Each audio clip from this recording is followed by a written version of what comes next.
IPL చరిత్రలో అత్యధిక ధరకు అమ్ముడైన ప్లేయర్ గా రికార్డు సృష్టించిన రిషబ్ పంత్ తనపై అంచనాలను నిలబెట్టుకోలేకపోతున్నాడు. విధ్వంసకర బ్యాటర్ గా పేరున్న పంత్ ప్రస్తుత ఐపీఎల్ లో అట్టర్ ఫ్లాప్ అయ్యాడు. ఇప్పటి వరకు ఆడిన 9 మ్యాచ్ల్లో 8 ఇన్నింగ్స్ల్లో రిషబ్ పంత్ 110 పరుగులు మాత్రమే చేశాడు. ఈ కాలంలో రిషబ్ పంత్ ఒకే ఒక అర్ధ సెంచరీ చేశాడు. ఐపీఎల్ చరిత్రలోనే ఖరీదైన ఆటగాడిగా నిలిచిన పంత్ ఆట తీరును లక్నో అభిమానులు జీర్ణించుకోలేకపోతున్నారు. సోషల్ మీడియాలో పంత్ ను నెటిజన్లు దారుణంగా ట్రోల్ చేస్తున్నారు.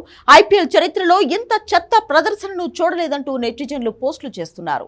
పంత్ నీవిక మారవా అంటూ మరికొంతమంది కామెంట్లు చేస్తున్నారు.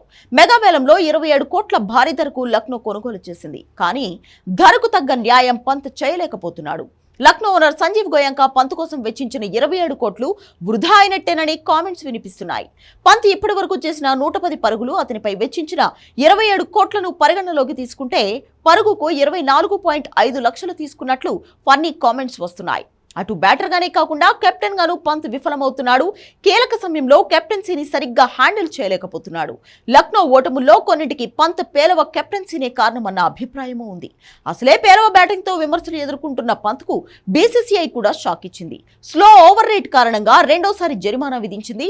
ముంబైతో మ్యాచ్ లో లక్నో జట్టు స్లో ఓవర్ ను నమోదు చేసింది. నిర్ణీత సమయంలో ఓవర్లు పూర్తి చేయలేకపోవడంతో ఐపీఎల్ రూల్స్ ప్రకారం కెప్టెన్ రిషబ్ పంత్ కు 24 లక్షల జరిమానా, ఇంపాక్ట్ ప్లేయర్ సహా ప్లేయింగ్ 11 లోకి మిగిలిన ఆటగాళ్లకు మ్యాచ్ ఫీజులో 25% లేదా 6 లక్షలు, రెండింటిలో ఏది తక్కువైతే అది ఫైన్ గా పడింది.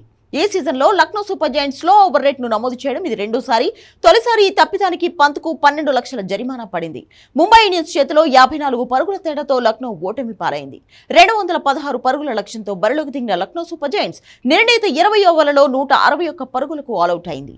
ఆడిన 10 మ్యాచ్లలో 5 ఓడిపోయిన లక్నో సూపర్ జైంట్స్ పాయింట్ల పట్టికలో 6 స్థానంలో కొనసాగుతుంది. ఆ జట్టు ప్లే ఆఫ్స్ కు చేరాలంటే మిగిలిన 4 మ్యాచ్లలో 3 గెలవాల్సిందే.